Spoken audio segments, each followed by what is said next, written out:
Dhananjay sir का स्वागत है। बहुत दिनों बाद इधर जो है वो लगातार यात्रा में थे और कई स्टेट्स का वो भी यात्रा कर रहे हैं। सर, 2-3 स्टेट्स की बात मैं आपसे संक्षेप में करना चाहूंगा। बिहार की बात करेंगे, महाराष्ट्र की बात करेंगे और थोड़ी झारखंड की भी बात करेंगे। झारखंड की बात मैं पहले कर दूं। सुप्रीम कोर्ट ने आज हेमंत सोरेन का जो मामला था उसके लिए कह दिया है कि भाई चुनाव के चलते अभी तत्काल सुनवाई जो है वो नहीं की जा सकती है। झारखंड में आज वोट पड़ रहा है, कितना इंपैक्टफुल होगा ये। दूसरा, महाराष्ट्र और बिहार का भी थोड़ा सा गणित बता दें कि क्या कुछ वहां चल रहा है। देखिए, झारखंड में भी सीटें बीजेपी की कम होंगी। 2 कम हो, 3 कम हो, वो नहीं कर सकते हैं अभी।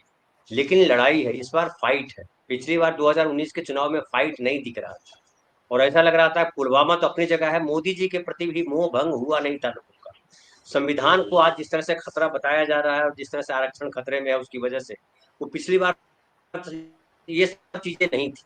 पिछली बार राम भी इनके साथ थे, क्योंकि राम मंदिर पूरा बना नहीं था।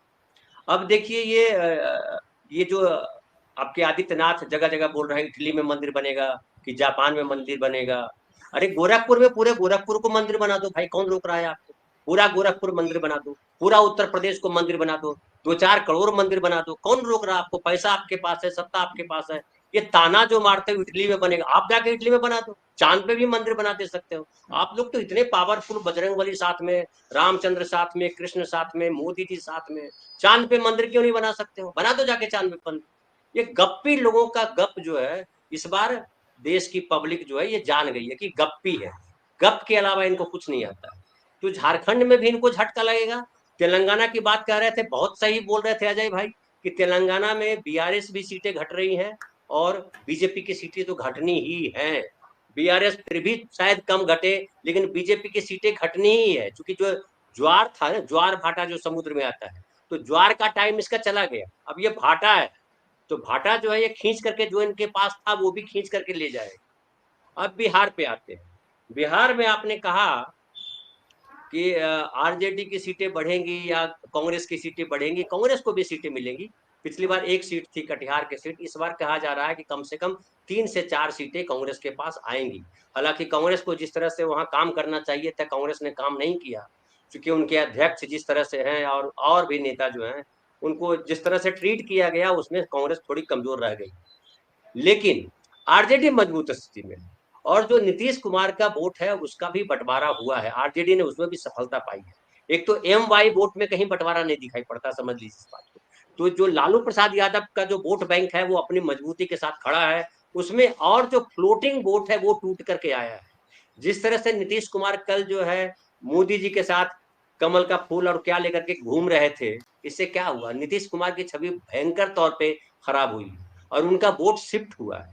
और वोट शिफ्ट होने की वजह है कि जिस तरह से आरजेडी ने चुनावों में क्या किया है, कोयरी को टिकट दिया, कुर्मी को टिकट दिया, उसका इम्पैक्ट पड़ रहा है। और अगड़ा बनाम पिछड़ा बिहार में दिखाई पड़ने लगा है कि वहां अगड़ा बनाम पिछड़ा चुनाव हो रहा है। दूसरी बात यह है कि आप देखिए, कुछ मैं सीट वाइज अगर करूं, उजियारपुर में नित्यानंद राय लड़ रहे हैं चुनाव। नित्यानंद राय जो है गृह राज्य मंत्री हैं मोदी सरकार में, उनकी स्थिति इस बार खराब है। लोग सवाल कर रहे हैं कि भाई राय साहब, आपने रह करके 10 साल से आप हो, क्या किया ये जरा समझाओ। फिर आप आइए बेगूसराय। बेगूसराय में जो है गिरिराज सिंह बड़बोले, मतलब उनसे बड़ा बड़बोला तो शत्रुघ्न सिन्हा माने जाते थे कि बहुत बोलते थे, लेकिन वो सबके दादा निकल गए, इनसे ऊपर कोई बोल नहीं पाता। मोदी जी भी पीछे रह जाते हैं गिरिराज सिंह जिस तरह से बोलते हैं, किसी को पाकिस्तान भेज देते हैं, किसी को कहीं और भेज देते हैं, किसी को देशद्रोही बोल देते हैं। खुद का कर्म जो है, क्या बेगूसराय के लिए उन्होंने कोई ऐसा काम किया जो गिना सके। वो एक काम बता दीजिए गिरिराज सिंह जी। गिरिराज सिंह जी को काले झंडे दिखाए गए थे, आप याद कीजिए। और इस बार एकदम 1-to-1 चुनाव है। और अवधेश सिंह जो है वो वहां के स्थानीय है, विधायक रह चुके हैं, वो इधर से उधर भागने वाले व्यक्ति नहीं है। और इस बार सीपीआई का वहां पे माहौल है। और इस बार देखिएगा गिरिराज सिंह हार जाएंगे, मुझे लगता है बुरी स्थिति उनकी होने वाली है गिरिराज सिंह। तो उजियारपुर आपको बता दिया, यहाँ बता दिया। अब दरभंगा सीट है, फिर जो है समस्तीपुर सीट है। समस्तीपुर में भी जो है लोजपा की स्थिति अच्छी नहीं मानी जाती।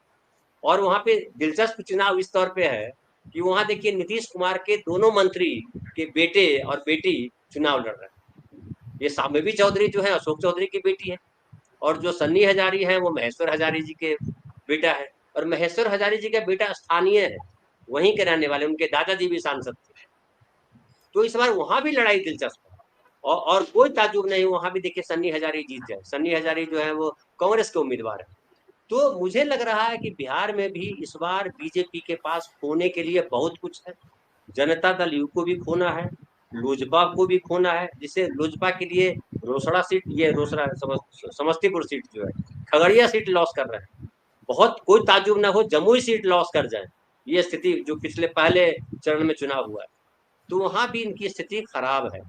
अब आइए फिर महाराष्ट्र की आप बात कर रहे हैं। महाराष्ट्र में इनके पास खोने के लिए ही है, पाने के लिए कुछ नहीं है। उसकी दो बड़ी वजह है। एक बड़ी वजह है कि शिवसेना का जो मूल धड़ा है, जो उद्धव ठाकरे हैं, जो हिंदुत्व को लेकर के बात करें या सामाजिक न्याय को लेकर के बात करें, या महाराष्ट्र में जो स्थिति रही है कि संविधान और आरक्षण, ये तमाम मसलों पर बीजेपी शिवसेना, आपके चैनल पर मैंने बहुत पहले भी बतलाया था कि जो बीजेपी का या आरएसएस का जो हिंदुत्व है वो ब्राह्मणवादी हिंदुत्व है, और जो शिवसेना का हिंदुत्व है वो सामाजिक न्याय वाला हिंदुत्व है। हिंदू तो है, लेकिन इनकी तरह नफरती हिंदू नहीं। वो स्थानीय मुद्दे बड़े महत्वपूर्ण है शिवसेना के लिए, और शिवसेना इसमें बाजी मारेगी। और शिंदे और अजित पवार जो टूट करके गए हैं, पब्लिक उनके साथ नहीं। खुद बीजेपी को पता है कि ये उनके लिए सीट नहीं ला सकते, और शरद पवार को छोड़ के क्या अजित पवार को वोट देंगे लोग? उद्धव ठाकरे को छोड़ के क्या शिंदे को वोट देंगे लोग? अब इन दोनों को वोट मिलेगा तो कहा जा रहा है मोदी जी के भरोसे। अरे मोदी जी खुद ही इस बार राम भी उनके सहारा देने के लिए खड़े नहीं है, तो मोदी जी किसके भरोसे हैं? और महाराष्ट्र में मोदी जी पिछली बार भी उद्धव ठाकरे के भरोसे थे। ठाकरे का बहुत बड़ा वोट बैंक है, और जो बाला साहब ठाकरे का वोट बैंक है। और इस बार उद्धव ठाकरे, शरद पवार, कांग्रेस तीनों जब मिलते हैं तो पूरी चीजें बदल जाती है। तो महाराष्ट्र में भी मुझे लगता है कम से कम 20 सीटें लॉस करेंगे कुल मिला दीजिए तो। अभी समझिए 11 सीटों पर शायद चुनाव है, तो 11 सीटों में अगर 6 सीटें भी टूट गई बीजेपी की, तो सोचिए क्या गति होने वाली। तो मुझे लग रहा है कि कुल मिलाकर के इस बार जो स्वामी जी बता रहे थे कि कांग्रेस को पाना ही पाना है, महाराष्ट्र में भी कांग्रेस की डायरेक्ट फाइट है। कांग्रेस बहुत जो पिछले 2 चुनाव हुए चरण के, 3 चरण हुए, लेकिन पहले और दूसरे चरण में कांग्रेस बहुत महत्वपूर्ण भूमिका निभाई। इस बार भी कांग्रेस की भूमिका महत्वपूर्ण। तो मुझे लग रहा है कि कांग्रेस मजबूत हुई है। और जो 3 बहुत महत्वपूर्ण फैक्टर है कांग्रेस के साथ, एक तो मोदी नहीं तो कौन। तो राहुल गांधी भले प्रधानमंत्री बने नहीं बने, ये भी सवाल के घेरे में है, लेकिन राहुल गांधी जिस तरह से देश की समस्याओं को खड़ा कर रहे हैं, और राम के चैप्टर पे या धर्म के चैप्टर पर, मैं धर्म भी नहीं बोलता हूँ, राम भी नहीं बोलता हूँ, मैं बोलता हूँ सांप्रदायिकता। ये हिंदू मुसलमान नफरत की भाषा है, राम की भाषा नहीं है। ये राम की भाषा बोलते नहीं। आपको आदित्यनाथ कहीं राम की भाषा बोलते नजर आते हैं? हिंदू अगर सही मायने में कहिए तो गांधी को मैं सबसे बड़ा हिंदू मानता हूँ, उस तरीके से अगर देखिए, जो सर्वधर्म संभाव में यकीन करता है। लेकिन हमारा संविधान धर्मनिरपेक्ष संविधान है, और हमारा संविधान जब बात करते हैं तो महाराष्ट्र की बड़ी भूमिका होती है, क्योंकि अम्बेडकर साहब यहाँ से जुड़ जाते हैं, यहाँ से साहू महाराज जुड़ते हैं, फूले जुड़ते हैं, और सामाजिक कई सारे सामाजिक आंदोलन हुए।